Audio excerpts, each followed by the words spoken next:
Son, what is it?" Jeff couldn't answer. His vocal cords were strained from crying. Instead, Jeff's mother walked his father inside to break the bad news to him, as Jeff wept on the side of the driveway.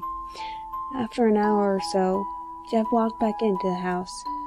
Seeing his parents were both shocked, sad, and disappointed, he couldn't look at them. He couldn't see how they thought of Lou when it was his fault. He just went to sleep, trying to get the whole thing off his mind. 2 days went by with no word from Lou at JDC. No friends to hang out with, nothing but sadness and guilt. That is, until Saturday, when Jeff's mother woke him up with a happy, sunshiny face. "Jeff, it's the day," she said as she opened up the curtains, letting light flood into his room. What's today?" asked Jeff as he stirs awake. "Why, it's Billy's party." He was now fully awake. "Mom, you're joking, right? You don't expect me to go to some kid's party after?" There was a long pause. "Jeff, we both know what happened. I think this party could be the thing that brightens up the past days. Now get dressed." Jeff's mother walked out of the room and downstairs to get herself ready. He sighed and got up, picking out a random shirt and a pair of jeans, walking downstairs. He saw his mother and father all dressed up, his mom in a dress and his father in a suit, and he couldn't help thinking, why would they wear such fancy clothes to a kid's party? "Son, is that all you're going to ask?" his mom asked. "Better than wearing too much," he replied. His mom pushed down the feeling to yell at him, hiding it with a fake smile.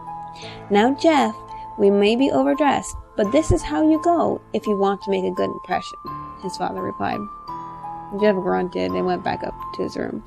"I don't have any fancy clothes," he yelled down the stairs. "Just pick out something," called his mother. He looked around in his closet for what he would call fancy. He found a pair of black dress pants he had for special occasions and an undershirt, but he couldn't find a regular shirt to go with it. He looked around and only found striped and patterned shirts in his closet, none of which go with dress pants. Finally, he found a white hoodie and put that on. "You're wearing that?" they both said. His mother looked at her watch. "Oh, no time to change. Let's just go," she said, herding Jeff and his father out the door and across the street to Barbara and Billy's house. They knocked on the door, and it appeared that Barbara, just like his parents, was way overdressed. As they walked inside, all Jeff could see were adults, no kids. "The kids are out in the yard, Jeff. How about you go and meet some of them?" said Barbara. Jeff walked outside to the yard full of kids. They were running around in weird cowboy costumes and shooting each other with plastic guns. He might as well be standing in a Toys R Us. Suddenly a kid in green came up to him and handing him a toy gun and a hat. "Hey, wanna play?" he asked. No kid. I'm way too old for this stuff." The kid looked at him with that weird puppy dog face that little kids do. "Please?" he asked. "Fine," said Jeff. He put on the hat and started to pretend to shoot at the kids. At first he thought it was totally ridiculous, but then he started to actually have fun. It might not have been super cool, but it was the first time he had done something that took his mind off of what happened to Lou. So he played with the kids for a little while, until he heard a noise.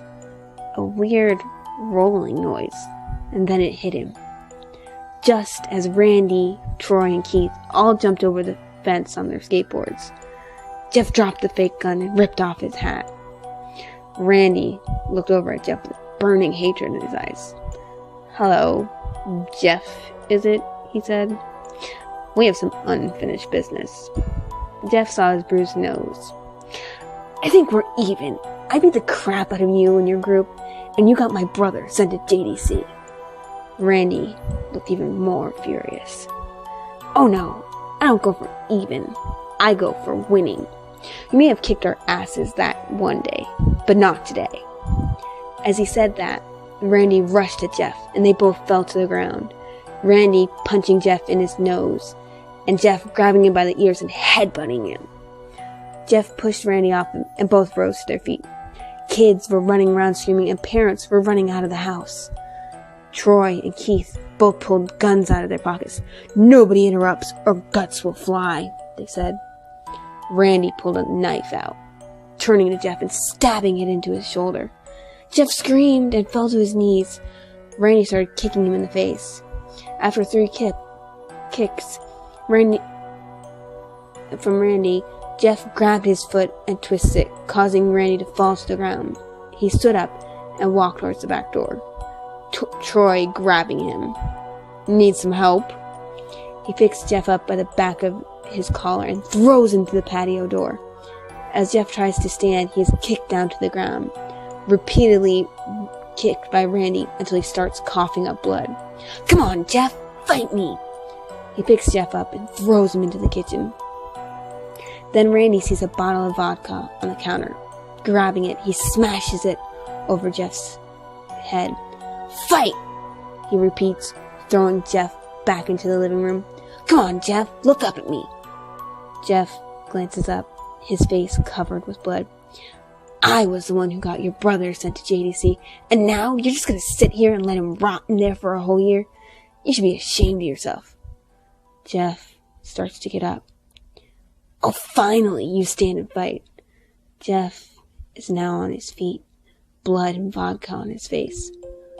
Once again, he gets that strange feeling, the one he hadn't felt for a while.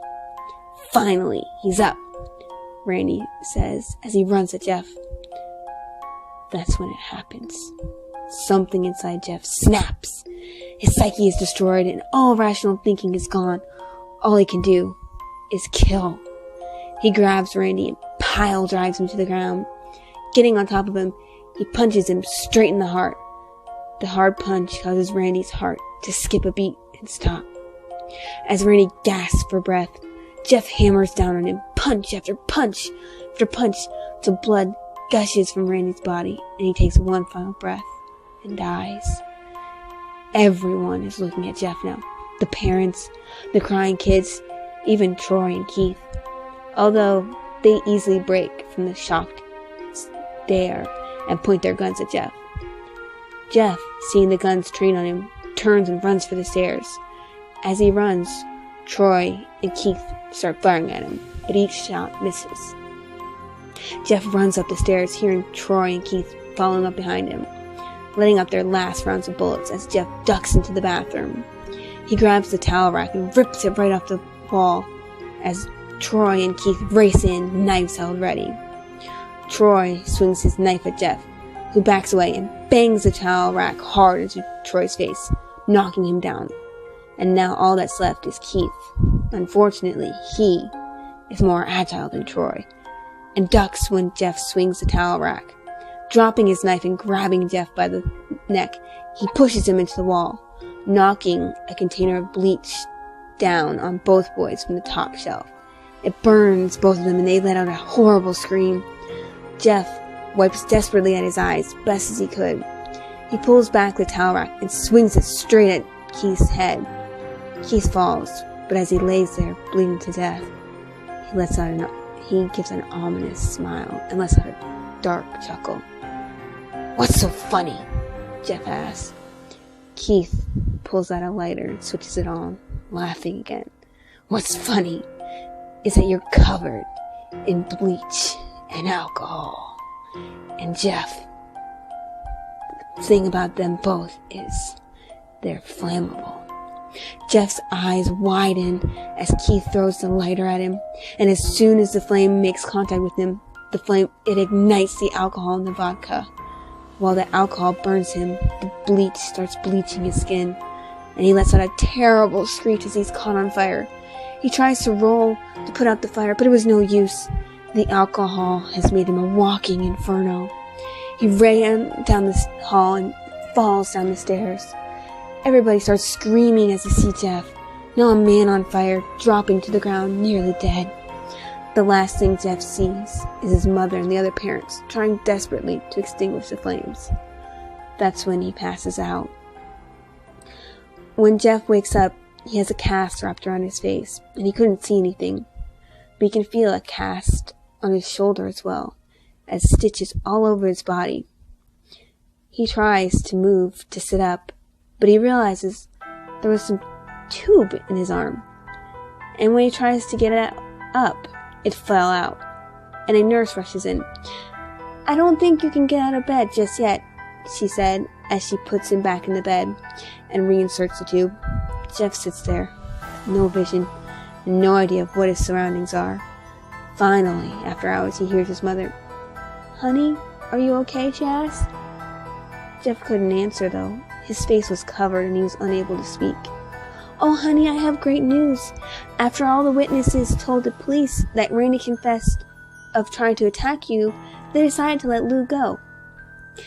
This made Jeff almost bolt up, stopping halfway and remembering the tube coming out of his arm. "He'll be out by tomorrow, and then you two will be able to get together again." Jeff's mother hugs Jeff and says her goodbye.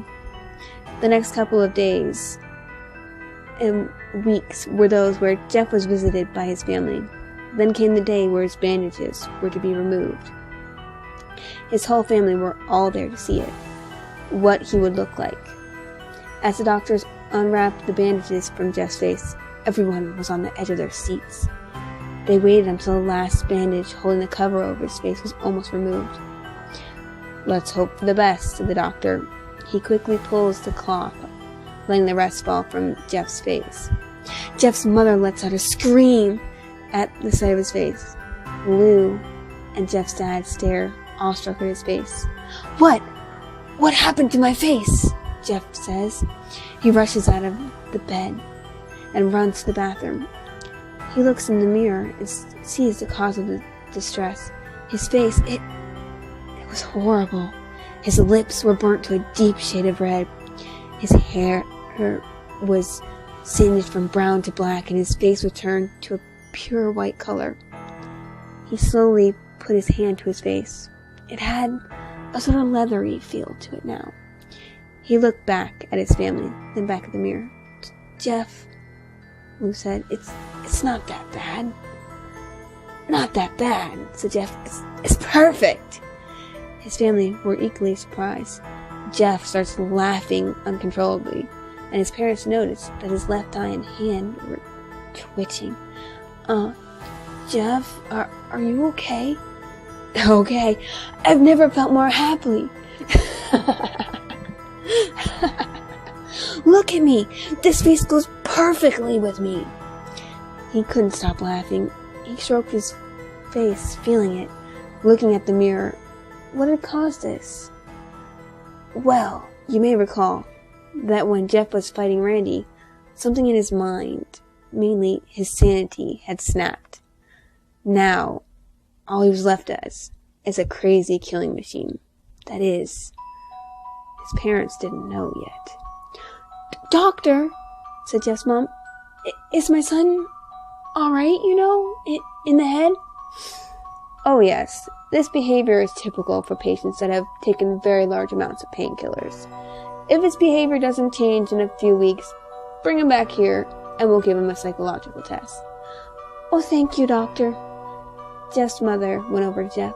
"Jeff, sweetie, it's time to go." Jeff looked away from the mirror, his face still formed into a crazy smile. "Okay, Mommy." His mother took him by the shoulder, taking him to get his clothes. "This is what he came in with," said the lady at the desk. Jeff's mother looked down to see the black dress pants and white hoodie her son had come in wearing. Now they were clean of blood and had been stitched together. Jeff's mother led him to his room and made him put his clothes on. Then they left, not knowing that this was their final day of life.